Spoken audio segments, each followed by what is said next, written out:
Hey guys, I'm Mon from Bike Night Asia. So we're here once again. Lumabas na naman kami to recognize people who are passionate dun sa pagra-ride. So ako po si Romel Belisario, 34, sa taga Pinugay sa Baras. Kumbaga, yung need na iisip mo na siya, pero yung talagang time na kumuha ka ng motor. Parinabot ka ng dalawang. Tumabot pa ako ng dalawang. Nagkaroon ako ng mga kaibigan na nagmamotor. Pa-encourage nila ako na encourage hanggang sa, sige, kuha na ako ng motor. Ano na yung pinakamalayo mo narating sa pagmumotor? Nasama lang ako noon sa Infanta. Yun, doon po yung pinakamalayo na narating na nakamotor lang. Nakamotor. Kamusta yung experience mo na yun? Yung gano'n malayo? Ang unang pumasok sa akin, yung na-experience ko, nakakapagod. Oo. Sobrang nakakapagod. Masakit sa puwetas, masakit sa hita. Pero syempre, yung makikita mo sa daan habang nagmamotor ka, priceless. Ang gaganda kasi ng view. Oo, yung Medyo nakakainis kapag bumibiyahe yung mga kamote na nakababangga sa'yo. Oo. Ilang beses na rin po ako nadali ng mga rider na kahit na pumreno ka, napreno ka naman ng maayos. Pero sila yung ginit-git ka nila pero sabihin nila, ay, ginikit mo ko eh. Parang sila, minsan, sige, pagbigyan mo na lang ko, okay na eh. Ito yung lagi na sinasabi. Kapag nagmumotor, mas exposed ka kasi kapag nasa motor ka eh. Kahit gaano ka kaingat, kung yung mga kasama mo naman sa kalsada hindi nag-iingat, bali wala yung pag-iingat na yun. So ang magagawa mo na lang is maging defensive rider talaga. Kung meron kang magiging message para sa mga riders, ano yun? Abaan niyo pa yung pasensya niyo. Pag nasa kalsada kayo talagang kailangan abaan yung pasensya nyo, tapos disiplina sa kalsada. Isipin nyo lagi na, na hindi lang kayo yung nasa kalsada. May mga tumatawid, at meron din mga hype na talagang hindi mo maiwasan na dumaan. Kung maingat ka sa kalsada, maiwasan yung aksidente. So, nakilala natin si Sir Romel from Imprint Customs. Ito yung kwento kung paano siya nagsimulang magmotor.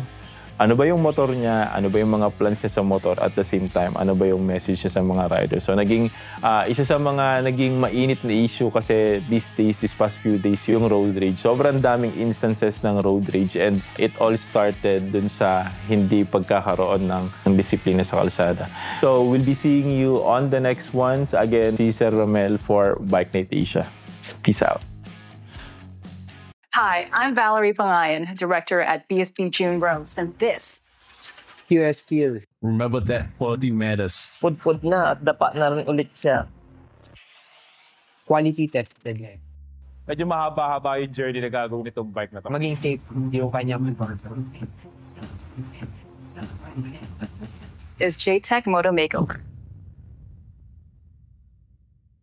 Alright guys, so this is Chef de la Cruz of Bike Night Asia. So ngayon, nandito tayo sa Imprint Customs. Nandito tayo ngayon to actually alamin sino-sino yung mga tao behind Imprint Customs. So Imprint Customs is really close to our hearts kasi nga, this is our second home when we started Bike Night Asia. Ito yung kumbaga parang dito kami lagi nag-i-events. Dito nag-start yung mga major events namin. Like for example, yung Ride ng Buhay Mo na Tambike, dito namin ni-launch yun. Of course, the famous 3x3, yung Bikes and Ballers na hindi lang naman na vloggers yung kasama. But of course, kasama natin dyan yung mga fellow riders natin from the riding community. Dito rin namin ginagawa yung mga bike nights or yung mga tambike natin for certain groups. So ngayon, kasama natin si Sir Romel. Si Sir Romel ay, you are with the Imprint Customs. Yes, sir. Artist po ng Imprint Customs. Artist. So, siya ang nasa likod ng mga designs ng mga magagandang jersey na to. Yes, marami kaming artist, sir. Pero ako yung tumatay team leader ng artist. Team leader. Yes. So, sir, ikaw din ang sa inyo rin napupunta yung mga designs ng bike. Yes, sir. So, yun si Sir Romel, yung nag-design ng windbreaker namin. And sobrang ganda no, na nagustuhan ng team. By the way, Sir Romel, how many years ka nang nagmomotor? Magsi 6 years na ngayong December. 6 years na? Matagal na rin. So, anong motor mo, sir? Honda Beat Street. Yeah. Anong kulay niya ngayon, sir? Black siya, pero meron siyang touch of yellow. So, yun yung first bike mo? Yun po ang first motor. First na motor mo. So, mahirap pakawalan yun. Mahirap pakawalan. Kumbaga parang hindi mo... Kumbaga marami ng memories doon sa motor. Marami na po memories. Anong status ng motor mo ngayon?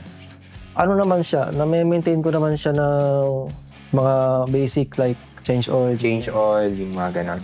Ayun, hindi Linis ng panggilid. Yes, sir. Pero yung mga major na ano niya, halimbawa sa makina, sa mga ano, hindi ko pa siya na-check talaga. Kaya may mga nararamdaman na rin ako na ano na parang hindi maganda sa tunog, sa ano. So, napalitan mo na ba mga bearings nun? Ay, Hindi pa. Hindi pa. Sa bearings wala pa po. Sa bearings, wala Hindi ko pa napapacheck talaga. Yun yung mga performance parts kasi, no? Yun ba ang gamit ninyo? Yun ang gamit mo pagpasok? Yes, sir. Araw-araw. Araw-araw. So, means of transport niya. Po, talaga. Batak yung motor ko na yun. Batak. Saan ka na uwi? Sa Pinugay po, sa Baras. Baras? Gaano kalayo yun? Sa may Pamaralaki yung ano. Sa Racing Papalo Alto. Oo, sanay na sana. Oo. No. Sir Romel, ilang years ka na ka-imprint? Magpo 4 years na next 4 years. years of February. Dahil into motorcycle din ang imprint, di ba? Actually, bago po ako mapunta sa Imprint Customs, same ng industry, meron na akong pinasuhan. Pero nakita ko yung kay Imprint Customs, nag-browse ako. Then nagustuhan ko yun, talaga naging idol ko yung Imprint Customs hanggang sa gusto pumasok sa Imprint Customs, gusto ko yung Opo. So, graphic designer ka Yes, talaga? sir. Graphic artist Graphic ka artist. talaga? Wow. So, ikaw ang team lead ng mga designs na ito. Meron akong sasabihin sa'yo, sir. Yes, sir. Dahil partner namin ng Imprint Customs, dahil mag-anniversary na kami this July, ang isa sa ano namin is makita namin kung sino yung mga nag-work with our partners. Nag-reach out ako kay Imprint Customs kung sino pwede. Kasi, ang sabi nila, ang naisip namin, ano or sino yung tao, aside from Boss Gian, kasi si Boss Gian, alam natin, siya ang nagde-design. Yes. Opo. Pero merong someone behind that na nag-work and we want to highlight him. Kasi nakita mo naman, so ikaw yon. Yeah. Hindi lang naman ikaw lang. Opo. You have a team, no? Yes. Of course, ikaw yung nag-approve nun, ikaw yung nagsasabi kung Yes. okay pa or hindi. Natutuwa ako kasi I met you already. Thanks. Since nung nag-start kami, hindi ko alam kung sino yung nagde-design ng mga yun. Kasi sa GC natin, ilalagay lang sa artist. Oh, sir, gito. Pero walang Sir Romel. Wala. Di ba? Bawal pa. Walang name na nababanggit, di ba? So ngayon, kilala ko na. Yes. Sir Romel, congratulations. Ikaw ang napili naming 6th winner ng aming JTech Moto Makeover. Oh. So, Paano yun, sir? ha? Paano yun? Nagulat ka ba? Ano yun? Paano gagawin? Nagulat ka? Okay, sir. Hindi mo ba nasabi sa'yo? Hindi. Ikaw ang winner ng aming JTech Moto Makeover. Na ano ko? Nanginig ako. Ha? Migs, ano, kinakabahan ba to? No. So, ha? Hindi mo expected, sir? Sir, hindi ko akala mo gagawin eh. So, akala niya kasi interview to. Front lang yon. So, congratulations. Ikaw ang Thank you. 6th winner Thank you, sir. ng JTech Moto Makeover. So, ang ginagawa namin sa motor ng mga winners namin, mini-makeover namin. We put it back into, kumbaga parang brand new look or bagong look or something na depende sa gusto mo. So, ngayon, sir, tanungin kita, ano ang gusto mo mangyari sa motor mo? Siyempre, sir, ano, yung Ha? para maging bago ulit. Maging bago ulit? Opo. So, pwede ko bang makita Yung yung motor? Ay, Ano ba, sir, eh? Hindi niya alam kung ano gagawin niya. Ang nag-recommend sa'yo is, of course, si Boss Dian. Thank you, Na Boss G. siya naman ang tinanong namin kung sino yung deserving. Thank you. Puntahan natin yung kanyang motor, tingnan natin at kung ano yung mga gagawin natin na makeover dun sa motor niya. So Romel, question. Anong gusto mo mapalitan dito sa motor mo? Mabago or hindi naman mabago pero mabalik sa bago niyang itsura? Kami na bala? Yes, sir. Kayo nang bahala. Sure ka? Opo. So artist itong nakuha natin. So dapat medyo creative tayo on what's gonna happen dito sa kanyang motor. Itong gulong ni sir, kailangan yan. Palitan na natin. Itong upuan mo, sir, gusto mo yung ganito or gusto mo rin palitan to? So, Ano lang, sir, siguro yung ano, kasi minsan nakakas ko yung mag-ina ko minsan dito. So, mag-ina niya. So, kailangan comfortable. Boss Jan, thank you. Ako napili mo. Thank you. Sir Man, thank you.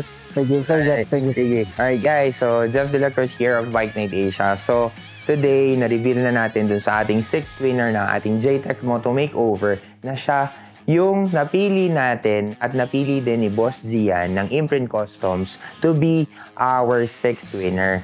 So, deserving naman niya since he's been with Imprint Customs for 4 years now.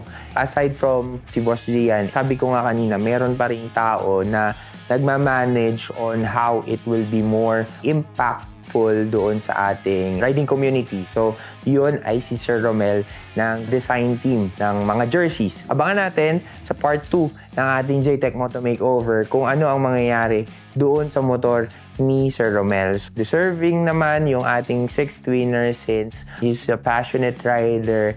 Nakita ko yung motor niya. It's 6 years na and kailangan talaga na maibalik natin doon sa bagong or i-makeover natin and then tingnan natin kung ano ang magiging resulta ng kanyang JTech Moto Makeover na Honda Beat Street version. So, again, maraming salamat sa lahat ng sumusuporta sa ating JTech Moto Makeover. Of course, Imprint Customs, thank you so much. JTech, Bosch, at higit sa lahat, Noc Corteco, BSB June Rose. Lagi nyo tatandaan, laging may QS seal lahat ng inyong binibili ng mga bearings. So, this is Jeff De La Cruz of Bike Night Asia. Kita-kits tayo sa daan.